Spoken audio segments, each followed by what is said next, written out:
we have two players here that have recently been, well, one has actually left the French team whilst one's moved back to France, so quite nicely worked out One here. is a French team.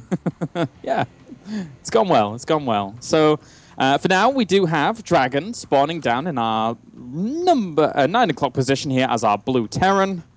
And who do we have spawning up to the top, Sean?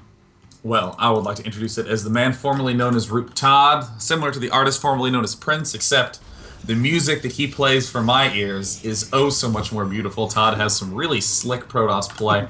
Coral City is a weird map in that you have a stupidly easy first expansion. I think most notably, when you take the first expansion, you're expanding away from the entrance, so pretty much in every ways it's safe. It's actually, if you think of a map like, let's just take something basic like Cloud Kingdom.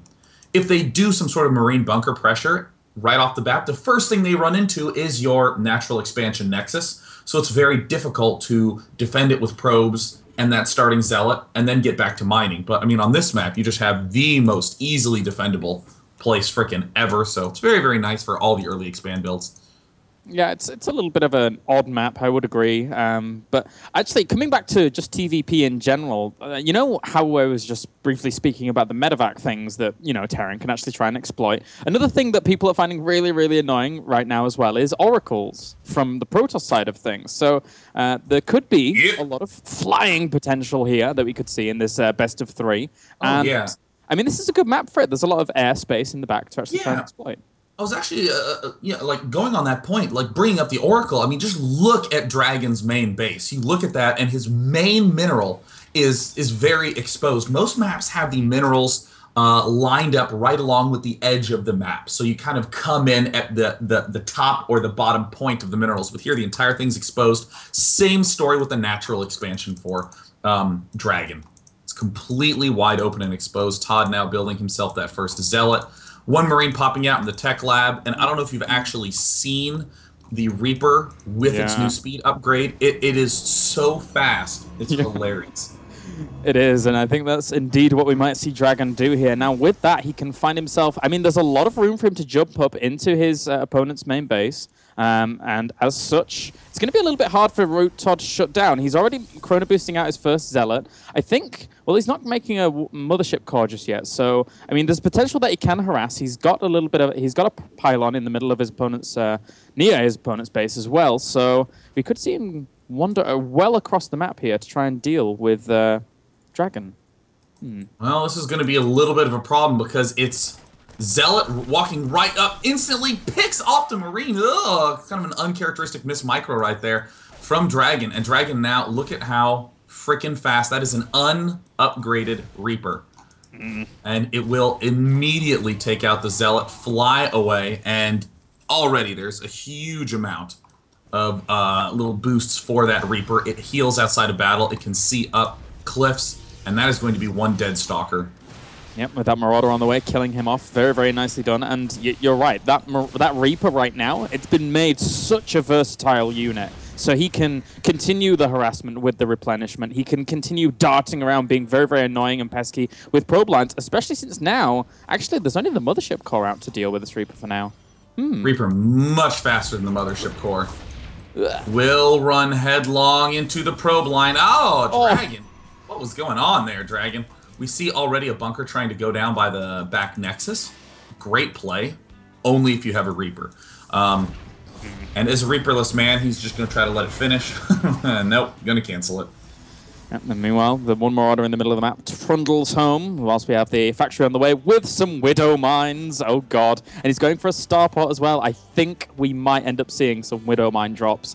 And as I said at the very beginning, they can be so scary unless you're so on top of actually where you position your Mothership Core and how you actually deal with those eventualities. What's nice, though, is that the Mothership Core does have the Envision. It turns it into a detector, and it is a flying unit, so it can deal defensively with the Widow Mines quite well. But we're already seeing ToD wants to do an aggressive push, and I actually think it may end the game right here and now. I mean, he just has to turn on Envision once, and he's in fantastic shape.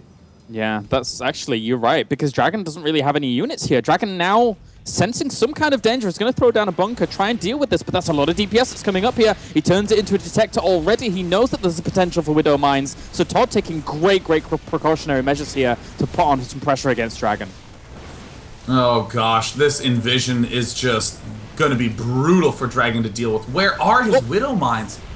One just hit something and killed a Marauder at the same time. I'm not sure what that Widow Mine was actually hitting. I think it was the Zealot that was next to Marauder, but that actually did so much damage to the Marauder as well.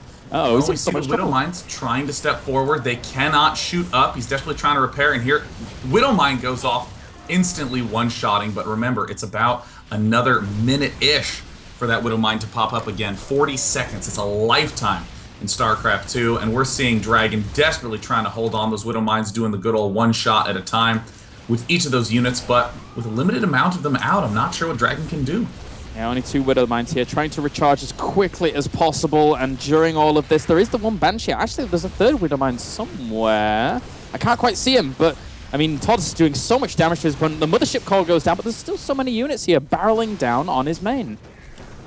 This is a really nice attack from ToD. Widow Mines dealing massive damage.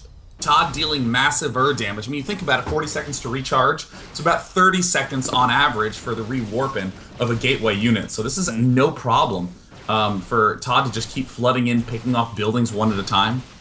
He wants to get that medevac out, but I don't think he's going to get it in time. He needs to repair the Starport. He's forced to lift it up regardless, and the Starport will go down. Uh-oh. Well, it looks like ToD is going to be running into another mine. Very nice control there.